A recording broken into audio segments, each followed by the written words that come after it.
שלום וברכה מוריי ורבותיי, בפרשתנו האלוקים אומר לעם ישראל את 10 הדיברות, אבל לא בדיוק.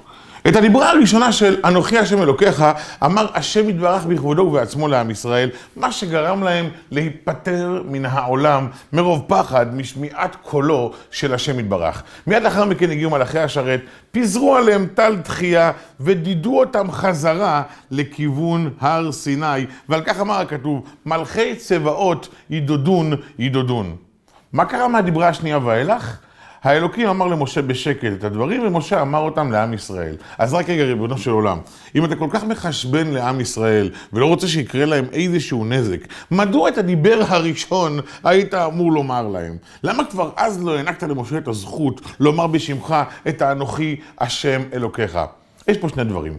דבר ראשון, את הבסיס צריך לשמוע מהמקור. ואנוכי השם אלוקיך זהו הבסיס. אבל יש כאן דבר עמוק יותר.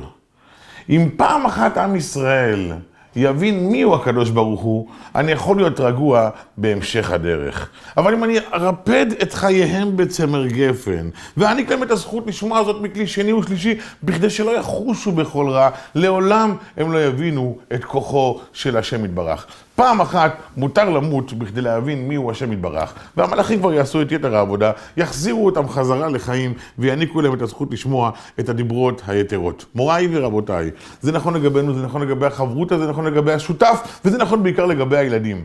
מישהו צריך להבין פעם אחת מה אתה מסוגל באמת לעשות. לפעמים אנחנו מצטנעים מדי, נרדפים ונרפים מדי, ומעניקים לאחרים את הזכות להשתלט על חיינו.